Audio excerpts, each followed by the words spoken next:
गई इंदिये सुकाये, जोगे वेदे कसाय नाणेय, संयम दंस न लेसा, भविया सम्मत सन्नी आहारे, गुणजीवा पज्जती, पाणा सन्नाय मग्गना ओय, उव ओगो वियकमसो, विसम तु परुवणा भणिया, झाणाविय पज्जाविय, जाय कुलकोडी संजू आसव्वे, गहनादियेण भणिया, कमेन 24 ठाणानी. अंतिम शासन नायक 1008 भगवान महावीर स्वामी की जय. द्वादशांग श्रुत देवी की जय. स्वाध्याय कक्ष संपेपर्यंत आपणा सर्वांना चतुर्विध आहाराचा त्याग असणार आहे. 24 ठाण चर्चा आपण बघतो आहे आणि या चर्चा अंतर्गत गुणस्थान मार्गणा प्रकरण आपण बघतो आहे. गुणस्थानाची व्याप्ती खूप मोठी आहे. 1 ते 14 गुणस्थान आपल्याला अभ्यासायची आहे. 4 गुणस्थानांचं वर्णन आपण डिटेलमध्ये बघितलं. 4थं गुणस्थान अविरत सम्यक्त्वाचं गुणस्थान, की या गुणस्थानापासून मोक्ष मार्गाची वाटचाल सुरू झाली. प्रथम पायदान जर कोणतं असेल मोक्ष मार्गाचं तर ते आहे सम्यक दर्शन, आत्मप्रतीती, स्वपर भेद विज्ञान, 7 तत्वांचं यथार्थ श्रद्धा, किंवा परद्रव्यन ते भिन्न आपमे रुची सम्यक्त्व भला आहे. हे निश्चय सम्यक दर्शन, की परद्रव्यांपासून भिन्न अशा आत्मतत्वाची रुची असणं, श्रद्धा असणं, आवड असणं, हे निश्चय सम्यक दर्शन. आणि त्या अनुषंगाने जी व्रत क्रिया किंवा मूलगुणांचं पालन किंवा सप्तव्यसनांचा त्याग, ह्या ज्या काही गोष्टी असणार आहे, या व्यवहार सम्यक दर्शनामध्ये गर्भित आहे. किंवा 8 अंग, 8 अंगांनी सहित, 8 मदांनी रहित, 3 मूढतांनी रहित, 6 अनायतांनी रहित अशी जी आत्मतत्वावर दृढ प्रतीती, ते म्हणजे सम्यक दर्शन आहे. या दृष्टीने आपण सम्यक दर्शनाचं वर्णन बघितलं आणि आज आता आपण बघणार आहोत 5वं गुणस्थान, त्याच्या पुढची स्टेप, की सम्यक्त्वाची प्राप्ती झाली, पण सम्यक्त्व प्राप्त झालं तरीही कर्मक्षयासाठी चारित्र्याचा उद्यम करणं गरजेचं आहे. अंशतः पालन करत करत पूर्ण चारित्र्याची अभिव्यक्ती जीवनात व्हावी लागेल, तर पूर्णतः कर्माचा क्षय होईल. आणि म्हणून हे 5वं गुणस्थान असणार आहे देश विरत गुणस्थान. देश म्हणजे एक देश, विरत म्हणजे व्रत पाळण्याचा परिणाम. एक देशतः अंशिक व्रत पाळण्याचा परिणाम ज्या ठिकाणी आहे ते आहे देश विरत गुणस्थान, 5वं गुणस्थान. व्याख्या जर आम्हाला बघायची असेल 5व्या गुणस्थानाची, तर प्रत्याख्यानावरण कषायांचा उदय असल्यामुळे जिथे पूर्ण संयम भाव तर प्रगट नाही, परंतु सम्यक दर्शन पूर्वक अल्प व्रत अणुव्रत सहित परिणाम विशेष आहे, त्याला देश विरत गुणस्थान म्हटलेलं आहे. म्हणजे 8 कषायांच्या अनुदयात अनंतानुबंधी आणि अप्रत्याख्यानावरण अशा 8 कर्मांच्या अनुदयामध्ये जे श्रावकांचे व्रत आहे, हे पाळण्याचा परिणाम जीवनात असणं, याला अणुव्रत म्हटलेले आहे. अंशिक व्रतांचं पालन आहे, पण प्रत्याख्यानावरणाचा उदय असल्यामुळे पूर्ण संयमी महाव्रती हा जीव बनू शकत नाही, असं हे 5वं गुणस्थान म्हटल्या जातं. त्रसहिंसा विरत रूप आणि स्थावर हिंसा अविरत रूप परिणाम असणं म्हणजे वीरता विरत गुणस्थान. 5व्या गुणस्थानाचं दुसरं नाव, की त्रसहिंसा जी आहे त्यांचा तर त्याग त्यांनी केलेला आहे, पण स्थावर काही जीवाची हिंसा अजूनही सुटलेली नाही. संकल्पी हिंसा, विरोधी हिंसा, आरंभी आणि उद्योगी 4ही तऱ्हेच्या हिंसेमध्ये कोणती हिंसा त्यांनी सोडलेली आहे.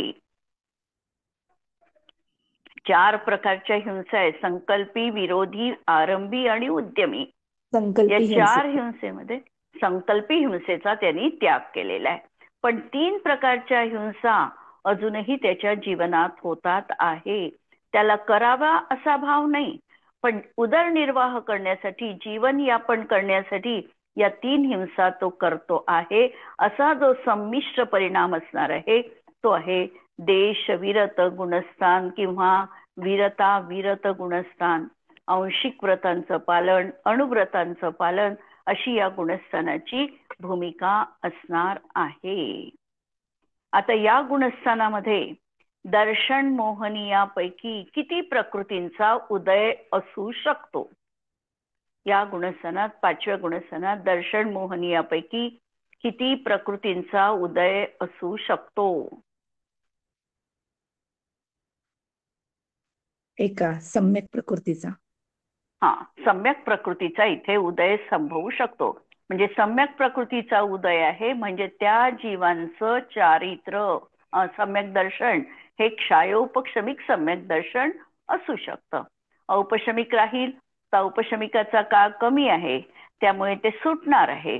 कदाचित एखादा जीव क्षायिक सम्यक दृष्टी असेल, कदाचित काही जीव क्षायोपशमिक सम्यक दृष्टी असतात आणि क्वचित काही औपशमिक सम्यक्त्व होऊन व्रतसहित असेल तर तेवढ्या काळपर्यंत तो जीव देशव्रती म्हटल्या जातो. अशा तऱ्हेने या गुणस्थानाचं स्वरूप असणार आहे.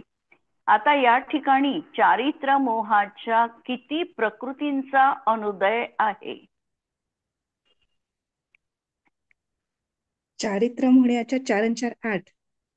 अनंतानुबंधी आणि अप्रत्याख्यानावरण. अप्रत्याख्यानावरण या 8 प्रकृतींचा अनुदय आहे. अनुदय आहे याचा अर्थ इथे नेमकं काय आहे? कर्माची क्षयोक्षम रूप प्रवृत्ती आहे की उपशमिक आहे की कोणती आहे? क्षयिक रूप आहे? औपशमिक किंवा क्षयोक्षमिक रूप, म्हणजे औपशमिकच राहील. औपशमिकच आहे. उपशम चारित्र्य मोहाचा. हो. आता या ठिकाणी चारित्र्य मोहनीय कर्माचा उपशम नाही, कारण औपशमिक चारित्र्याची सुरुवात ही 8व्या गुणस्थानापासून होते किंवा क्षपक श्रेणी ज्या वेळेला आरोहण करतो त्यावेळेला क्षायिक चारित्र्याची सुरुवात होते. त्यामुळे 5व्या, 6व्या आणि 7व्याच्या पहिल्या भागामध्ये स्वस्थान अप्रमत्त या 3 गुणस्थानामध्ये जे चारित्र्य असणार आहे ते निश्चितपणे क्षायोपशमिकच चारित्र्य असणार आहे. त्या ठिकाणी औपशमिक चारित्र्य असू शकत नाही किंवा क्षायिक चारित्र्य पण असू शकत नाही. त्यांचं जे चारित्र्य आहे ते क्षायोपशमिक चारित्र्य असणार आहे आणि हा या ठिकाणी क्षयोपशम घटित करावा लागतो. आणि तो क्षयोपशम घटित करायचा की वर्तमान काळामध्ये उदय येण्यायोग्य अनंतानुबंधी आणि अप्रत्याख्यानावरण या 8 कषायांचा उदयाभावी क्षय, सर्वघाती स्पर्धकांचा उदयाभावी क्षय, भविष्यकाळी उदयात येणाऱ्या या 8 प्रकृतींच्या सर्वघाती स्पर्धकांचा सद्वस्थारूप उपशम आणि वर्तमान काळामध्ये प्रत्याख्यानावरण चा उदय आणि संज्वलन कषायांच्या देशघाती स्पर्धकांचा उदय, अशी ही कर्माची अवस्था असताना जीवाचा जो व्रत पालनाचा परिणाम आहे ते त्या जीवाचं क्षायोपशमिक चारित्र्य म्हटल्या जातं. म्हणून व्याख्या परत लक्षात घ्या. कोणी सांगू शकेल व्याख्या? ही क्षायोपशमिक चारित्र्याची ही व्याख्या 5व्या गुणस्थानवरती कशी लावावी लागेल?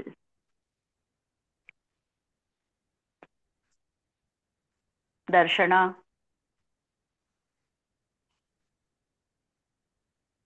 आज नाही का दर्शना? अजून कोणी? परत पहा की या ठिकाणी जे क्षायोपशमिक चारित्र्य घटित करायचं आहे त्या चारित्र्यामध्ये सर्वघाती स्पर्धकच सगळे आहे. अनंतानुबंधीचे सगळे स्पर्धक सर्वघाती रूपाचे. अप्रत्याख्यानावरण कषाय जो आहे तो देखील सर्वघाती स्पर्धक आहे. आता सर्वघाती स्पर्धकांचा जर उदय असेल तर जीवाला यत्किंचित देखील चारित्र्य प्रगट होणार नाही. म्हणून सर्व घातीचा उदय इथे अभिप्रेत नाही. मग त्याचा याला काय करावं लागतं? तर जो सर्व घातीचा उदय आहे तो त्या रूपाने आला उदयात, अनंतानुबंधी किंवा प्रत्याख्यानावरण रूपाने, तर जीवाला चौथंही गुणस्थान राहू शकत नाही. किंवा अनंतानुबंधीचा उदय आला तर त्याला दुसऱ्या गुणस्थानात जावं लागतं. म्हणजे या 8 कर्म प्रकृतींच्या सर्व घाती स्पर्धकांचा उदय चालत नाही. मग याला त्याला बदलावं लागतं. एक समय आधी त्याच्यामध्ये परिवर्तन करून त्या कर्म प्रकृतींना तो उदयाभावी क्षय, त्याला म्हटलेलं आहे उदयाभावी क्षय करून, म्हणजे ते कर्म प्रत्याख्यानावरण संज्वलन रूपाचे करून वर्तमान काळात उदय येण्या योग्य करतो. समजा भविष्य काळात उदयात येणारे कर्मपरमाणू हेच आहे सर्व घाती, आणि वर्तमान काळामध्ये उदीर्ण होऊन आले असते तरीही आमचं चारित्र्य त्या ठिकाणी खंडित झालं असतं, चारित्र्य प्रगट झालं नसतं. म्हणून या 8 कषायांचा त्याला सद्वस्था रूप उपशम करावा लागतो. याचा अर्थ कर्म सत्तेत आहे पण आत्ता उदयात नाही अशी परिस्थिती असते. आणि वर्तमान काळामध्ये जो वरच्या गुणस्थानामधला उदय आहे तो इथे चालू शकतो, कारण महाव्रतांचं पालन इथे नाहीच आहे. म्हणून प्रत्याख्यानाचा उदय आणि जे संज्वलन कषाय आहे, या संज्वलनच्या देखील सर्व घाती स्पर्धकांचा उदय न येता देशघाती स्पर्धकांचा उदय येतो. अशा प्रकारे कर्मामध्ये जेव्हा काही स्थित्यंतर घडतं, अशी कर्माची परिस्थिती असते, त्यावेळेला जीवाला जो एक देश संयम पाळण्याचा भाव होतो ते त्याचं क्षयोपक्षमिक चारित्र्य आहे. कर्माची प्रक्रिया कुठे होते आहे, कर्माची प्रक्रिया कुठे होते आहे आणि कोण करतो आहे? कर्माची प्रक्रिया कोण करतो आहे? कर्माच्या परिणामांचा कर्ता कोण आहे?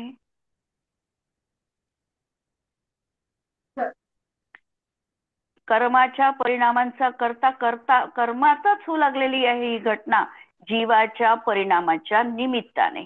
म्हणजे कर्तृ पण तर कर्माचं कर्मात आहे, पण जीव मात्र त्या ठिकाणी निमित्त रूपाने कर्ता म्हटल्या जातो, की या जीवाच्या परिणामाच्या निमित्ताने कर्माची प्रक्रिया ही घटित झाली आहे.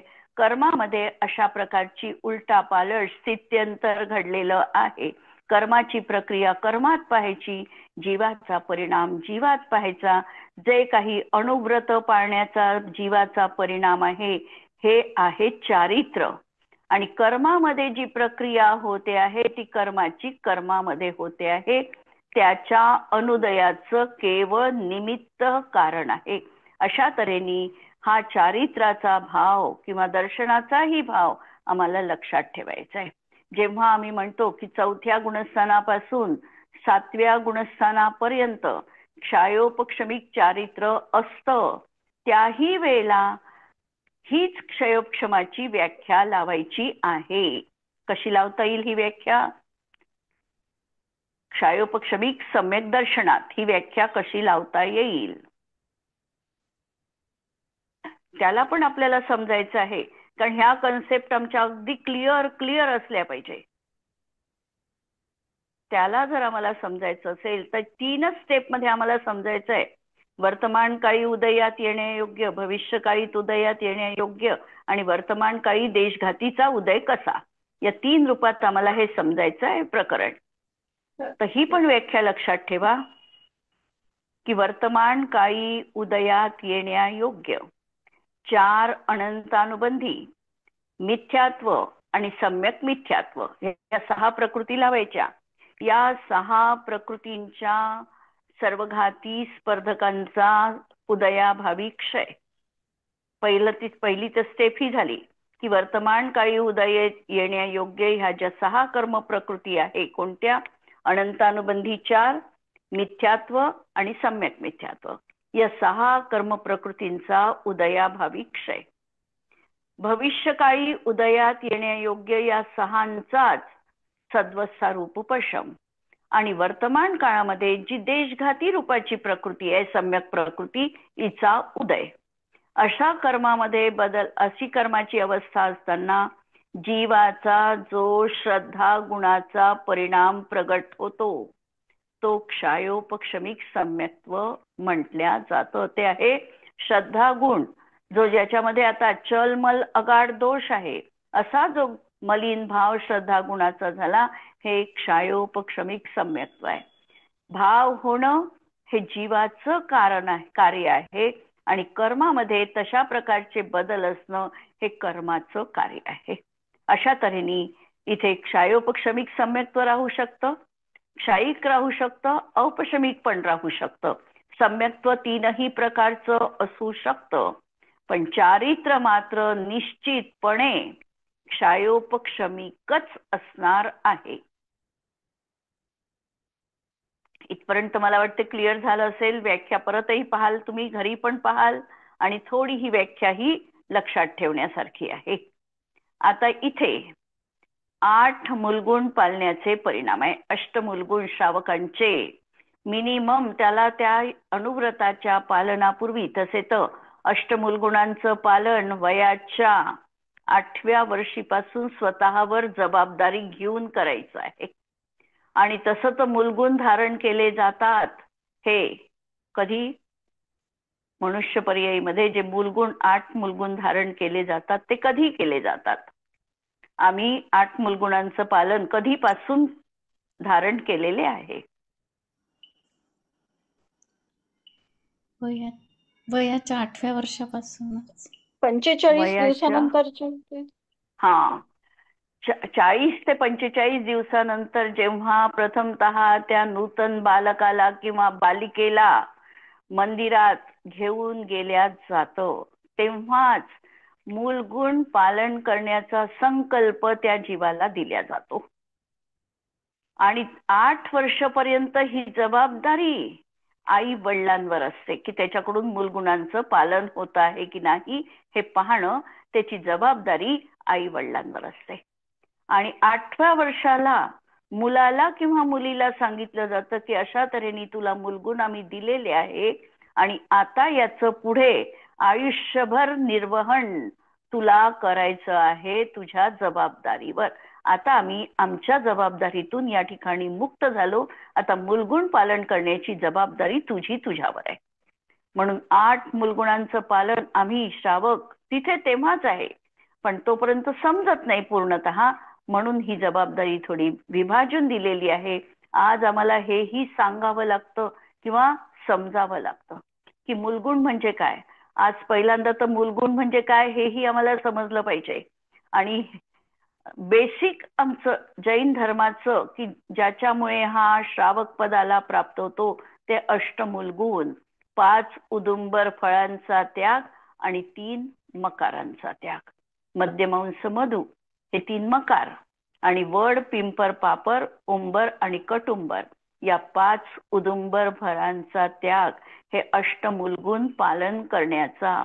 आता जरी 4थं गुणस्थान आहे तरी त्याचे मूलगुण तिथेही आहे, पण 5व्या गुणस्थानात संकल्पपूर्वक आता अतिचार न लागता हे मूलगुण तो पालन करत आहे. म्हणून या ठिकाणी हे म्हटलेलं आहे की अष्टमूलगुण पाळण्याचे त्याचे परिणाम आहे. तसे मूलगुण आधीपासूनच त्याच्या जीवनात तो पाळतो आहे. आणि या 5व्या गुणस्थानाची व्याप्ती ही अति विस्तृत आहे. 5व्या गुणस्थानामध्ये काय काय येऊ शकतं, 5व्या गुणस्थानात साधा एखादा छोटासा नियम जरी आम्ही घेत असू तरीही त्याचं त्या दृष्टिकोनातून 5वं गुणस्थान म्हटलं जातं. जर 5 अनुव्रतांचं तो पालन करत आहे, 3 गुणव्रत, 4 शिक्षाव्रत नाही पालन करत आहे, तरीही तो 5म गुणस्थानवरती श्रावक या संज्ञेला पात्र होऊ शकतो. आणि तशी याची व्याप्ती अतिविस्तृत असल्यामुळे 12 प्रकारची व्रत, 5 अनुव्रत, 3 गुणव्रत आणि 4 शिक्षाव्रत ही पालन करण्याचा त्याचा निसर्गतः आता परिणाम आहे. कारण कषायांचा अनुदय आहे, त्यामुळे जबरदस्तीने धाक तपस्या दाखवून तो व्रत पालन करत नाही, तर त्याची अंतरंगपूर्वक व्रत पालन करण्याचा परिणाम दिसणार आहे. किंवा याची व्याप्ती जर आम्ही बघितली तर 11 प्रतिमांपर्यंत याची व्याप्ती आहे. दर्शन प्रतिमापासून, पहिली दर्शन प्रतिमापासून उद्दिष्ट त्याग प्रतिमेपर्यंत या ज्या श्रावकांच्या 11 स्टेप्स सांगितलेल्या आहे, या देखील पंचम गुणस्थानवरती श्रावकांची अशा प्रकारची त्यांच्या या क्रिया आहे. 11व्या गुणस्थान पर्यंत तो जीव 5व्या गुणस्थानवरतीच म्हटल्या जातो, देशविरतच म्हटल्या जातो. आणि याच्यामध्ये त्रसकायिक जीवाच्या हिंसेचा त्याग आहे आणि मात्र स्थावर कायिक जीवाची हिंसा त्याच्याकडून घडते आहे. तीही त्याला करायची नाही, पण त्याला करणं कधी कधी अपरिहार्य होत आहे. नंतर प्रत्याख्यानावरण कषायाचा उदय या ठिकाणी आहे, त्यामुळे महाव्रत धारण करू शकत नाही. 4थ्या गुणस्थानामध्ये त्यांनी पहिल्यांदा आपली श्रद्धा बळकट केलेली होती की हाच मार्ग योग्य आहे. त्याची जी डायरेक्शन आज तागायत पर्यंत मिथ्यात्वाकडे होती, ती आता त्यांनी बदलून सम्यक्त्वाकडे त्यांनी आपलं तोंड फिरविलेलं आहे. म्हणजे त्यांनी आपला मार्ग निश्चित केलेला आहे आणि या आता 5व्या गुणस्थानवरती तो श्रावक त्या मार्गावर कथनचित थोडीफार वाटचाल करतो आहे. अजूनही त्याचा अंतिम टप्पा त्याच्या जीवनात त्याला प्राप्त झालेला नाही. आता या गुणस्थानाचं उपादान कारण कोणतं आहे? 5व्या गुणस्थानाचं उपादान कारण अनंतर पूर्व पर्याय विशिष्ट द्रव्य हे त्याचं उपादान कारण लावायचं. 5व्या गुणस्थानात तो कुठून कुठून जाऊ शकतो? पहिल्या गुणस्थानातून डायरेक्ट 5व्यात जाऊ शकतो. पहिल्या गुणस्थानातून जात असताना कोणता परिणाम त्याचा होईल? तर करण परिणाम होतील. अनिवृत्तीकरणाचा अंतिम समयवर्ती परिणाम. पण जो सम्यक्त्वासाठी कारणीभूत होता त्यापेक्षा हा परिणाम विशुद्ध दर्जाचा असणार आहे. हा परिणाम 5व्या गुणस्थानाचं उपादान कारण असणार आहे. किंवा 4थ्यातून हा 5व्यात जाऊ शकतो. म्हणून 4थ्या गुणस्थानात असलेला 5व्या गुणस्थानाच्या सन्मुख असलेला आणि 5व्या गुणस्थानात जात असताना त्याला तिथेही 2 करण होतात, अधःकरण आणि अपूर्वकरण. 4थ्या गुणस्थानातून तो 5व्यात चाललेला आहे तेव्हाही 2 करण होतात, 3 होत नाही, अधःकरण आणि अपूर्वकरण.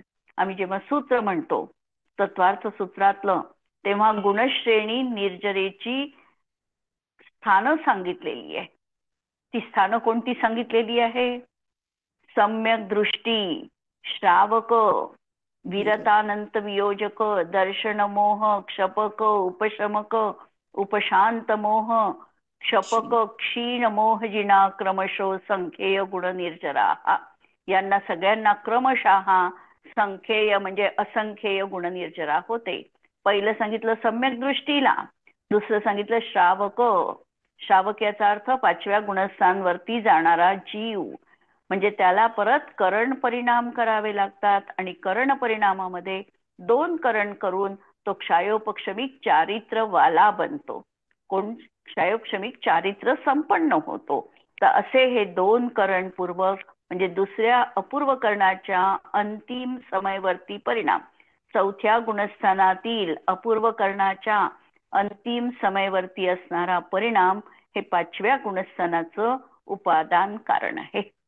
हे झालं चढतानाचं. पहिल्यातून 5व्यात जाईल आणि 4थ्यातून 5व्यात जाईल. आणि उतरताना जर पाहिलं तर तो 6व्यातून 5व्यात येऊ शकतो. 7व्यातून 5व्यात यायचा मार्ग नाही, 6व्यात यावं लागेल आणि 6व्यातून 5व्यात येईल. म्हणून पतित होताना 6व्या गुणस्थानमधला जो अंतिम समयातला परिणाम असेल तो त्याचा 5व्या गुणस्थानाचं उतरतानासाठी उपादान कारण असणार आहे. आता अंतरंग निमित्त कारण जर आम्हाला याचं बघायचं असेल तर अंतरंग कारण किथे? ज्या ठिकाणी 4ही तऱ्हेची व्याप्ती घडते त्या कारणाला अंतरंग कारण म्हणतात. आणि ते नेहमी अंतरंग कारण हे कर्मोदयाशी संबंधित असतं, उदयाशी किंवा अनुदयाशी. अशा प्रकारे संबंधित असतं. म्हणून अंतरंग निमित्त कारण असणार आहे सम्यक्त्व सहित 8 कषायांचा अनुदय. हे त्यासाठी अंतरंग निमित्त कारण. बाह्य निमित्त कारण ज्या ठिकाणी एक तऱ्हेची व्याप्ती घडते आणि एक अस्तीची घडते आणि एक नास्तीची घडते, त्या कारणाला बाह्य निमित्त कारण म्हणायचं. आणि हे बाह्य निमित्त कारण आहे सत्संग. मुनींच्या संपर्कामध्ये एखादी व्यक्ती निरंतर राहत असेल किंवा देशव्रतींच्या संपर्कात राहत असेल तर त्याचा आपोआपच तो परिणाम पाळण्याचा किंवा ते व्रत धारण करण्याचा परिणाम जीवनात होतो. म्हणून सत्संगती. आणि कधी कधी उपदेशाच्या माध्यमातून देखील 5वं गुणस्थान होतं. म्हणून उपदेश आणि सत्संगती हे त्यासाठी कारण सांगितलं. किंवा एखाद्याचं चारित्र्य अवलोकन करून सुद्धा त्याला 5व्या गुणस्थानवरतीचा परिणाम होऊ शकतो. हे त्याचं बाह्य निमित्त कारण आहे. आता संख्या किती आहे, या गुणस्थानात असणाऱ्या जीवांची संख्या किती आहे, तर संख्या पाहिली तर 3ही लोकांमधल्या असणाऱ्या 5व्या गुणस्थानवरती जीवांची संख्या. आता 5व्या गुणस्थानवरती जीव कोणत्या गतीतील असू शकतील? मनुष्य 5व्या गुणस्थानात जाणारे तिर्यंच आणि मनुष्य. हा, आणि तिर्यंच्या मध्ये देखील कोणते असू शकतील? संज्ञी पंचेंद्रिय. संज्ञी पंचेंद्रिय. एक तर गर्भज असतील किंवा संमूर्छन असतील, कोणतेही असतील. गर्भज असेल किंवा संमूर्छन असेल, दोनही प्रकारचे संज्ञी पंचेंद्रिय पर्याप्त जीव 5व्या गुणस्थानवरती असू शकतात. म्हणून हे जीव. पण भोगभूमीतले जीव हे मात्र 5व्या गुणस्थानाला धारण करू शकत नाही. म्हणून भोगभूमी मनुष्य किंवा तिर्यंच नाही. म्हणजे भोगभूमी सोडून कर्मभूमीतले मनुष्य किंवा संज्ञी पंचेंद्रिय तिर्यंच हे त्या ठिकाणी 5व्या गुणस्थानात असू शकतात. म्हणून यांची संख्या सांगितली पल्ल्याच्या असंख्यात भाग प्रमाण. आणि मनुष्य अपेक्षेने जर ही संख्या बघितली तर 13 करोड मनुष्य हे देश संयमी ऍट ए टाइम असू शकतात. 13 करोड मनुष्य. जसं मुनींची संख्या सांगताना संपूर्ण 2.5 द्वीपात मुनींची संख्या किती असेल, किती असू शकते? 3,9 करोड म्हणतो आपण. 3,9 करोड मुनी. तशी या देश संयमींची संख्या जी सांगितली ती 13 करोड सांगितलेली आहे. या गुणस्थानाचा काल किती आहे, तर हा देखील खूप मोठा काळ आहे. 5व्या गुणस्थानाचा काळ हा तसा पाहिला तर पुष्कळ मोठा आहे. पुष्कळ मोठा म्हणजे किती, तर ज्याचं आयुष्य 4थ्या काळामध्ये तो आलेला आहे आणि 1 कोटी पूर्वाचं आयुष्य घेऊन तो आलेला आहे. आणि असा जीव जर 8व्या वर्षी त्यांनी सम्यक्त्व धारण करून लगेचच अंतर्मुहूर्तात देशविरत गुणस्थान धारण केलं आणि आयुष्यभर तो देशविरतच राहिला, तर तेवढा काळ त्याचं 5वं गुणस्थान मॅक्झिमम तेवढा काळ त्याचं असू शकतं. म्हणून उत्कृष्ट काळ सांगितला 1 कोटी पूर्वाला 8 वर्ष प्लस अंतर्मुहूर्त कमी, एवढा त्याचा उत्कृष्ट काळ सांगितलेला आहे. आणि जघन्य काळ सांगितला अंतर्मुहूर्त. अंतर्मुहूर्त पर्यंत देश संयमी राहिला. देश संयमी अंतर्मुहूर्त राहील, यदा कदाचित मरण झालं किंवा यदा कदाचित मुनिपद धारण केलं, दोन्ही संभावना आहे. अंत्यसमयी देश संयमी बनून प्राणत्याग केला, सल्लेखनापूर्वक मरण झालं, असंही संभवनीय आहे. आणि दुसरं 5व्या गुणस्थानात अंतर्मुहूर्त काळ राहिला, लगेचच करण परिणाम केले आणि 7व्या गुणस्थानामध्ये तो जीव गेला. म्हणून त्याचा जघन्य काळ हा अंतर्मुहूर्त आहे. नंतर या गुणस्थानात जीव कुठून कुठून जाऊ शकतो, तर पहिल्यातून जाऊ शकतो हे आपण बघितलं. दुसऱ्यातून जाऊ शकतो, दुसऱ्यातून तर खालीच येणार आहे. तिसऱ्यातून हा जाऊ शकतो, 4थ्यातून जाऊ शकतो, अशा प्रकारे. आणि उतरताना जर बघितलं, खाली उतरताना, तर हा जीव 5व्या गुणस्थानातून कुठे कुठे जाऊ शकतो. 5व्यातून 4थ्यात जाऊ शकतो किंवा 3ऱ्यामध्ये जाऊ शकतो किंवा दुसऱ्याही गुणस्थानामध्ये जाऊ शकतो किंवा पहिल्याही गुणस्थानात जाऊ शकतो. अशा रीतीने हा आगमन आणि गमन या अपेक्षेने हा राहणार आहे. आता या ठिकाणी उदय उदय विच्छुत्ती हे नंतर पाहू. पहिल्यांदा आपण हे बघून घेऊ, आता वेळ कमी असल्यामुळे, की इथे भाव कोणते राहील 5व्या गुणस्थानात. तसं आपण लावलेला आहे चार्ट आधी. 5व्या गुणस्थानामध्ये भाव किती राहतील? औपशमिक भाव सम्यक्त्व राहील. सम्यक्त्व राहील. चारित्र नाही राहणार. राहणार नाही. क्षायिक भावामध्ये क्षायिक सम्यक्त्व राहू शकते. क्षायिक सम्यक्त्व राहू शकतं, बाकी कोणतेही राहणार नाही. क्षायोपक्षमिक भावामध्ये 3 ज्ञानम 3 दर्शन राहील. 5ची लब्धी आणि 5ची लब्धी सम्यक्त्व आहे क्षायोपशमिक आणि सम्यक्त्व देश संयम. देश संयम म्हणजे संयम म्हणजे 13 क्षायोपशमिक भाव असू शकतात. 3 ज्ञान, 3 दर्शन, 5 लब्धी, क्षायोपशमिक सम्यक्त्व आणि संयम चारित्र. औदैहिक भावामध्ये 2 गती 2 गती नंतर 4 कषाय 4 कषाय वेद 3 वेद 3ही तिन्ही वेद. लेशा शुभ 3च. आता 5वं गुणस्थान आहे म्हणजे अशुभ लेशा 3 कमी झाल्या. 3 शुभ लेशाच इथे राहतील. नंतर अज्ञान आहे आणि असिद्धत्व आहे. असे 14 औदैहिक भाव राहतील आणि पारिणामिक भाव राहतील ते जीवत्व आणि भव्यत्व. अशा अभव्यत्व नाही, भव्यच राहील. आता अभव्यत्व निघालं. 2 भाव राहतील.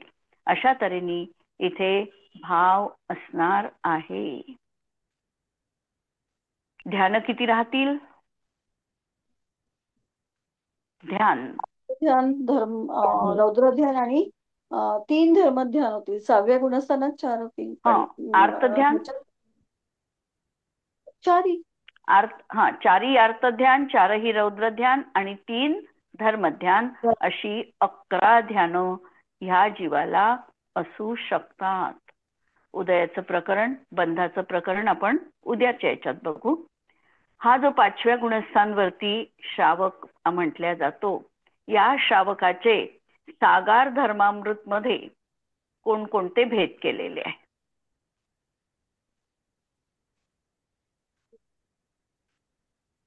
श्रावकाचे 3 भेद केलेले आहे. पाक्षिक, नैष्ठिक आणि साधक. पाक्षिक, नैष्ठिक आणि साधक. पाक्षिक त्याला म्हणायचं की ज्यांनी जिनेंद्र भगवंतांचा पक्ष स्वीकारलेला आहे, की जिनेंद्र भगवंतांनी जे सांगितलं तेच सत्य आहे, दुसरं सत्य असू शकतच नाही, असा जिनेंद्र भगवंतांचा पक्ष निष्पक्षपणे ज्यांनी स्वीकारलेला आहे तो पाक्षिक श्रावक म्हटल्या जातो. नैष्ठिक निष्ठा आहे. आता निष्ठा आहे म्हणजे काय? निरतिचार, व्रत पाळण्याचा उद्यम जो जीवनात करतो आहे.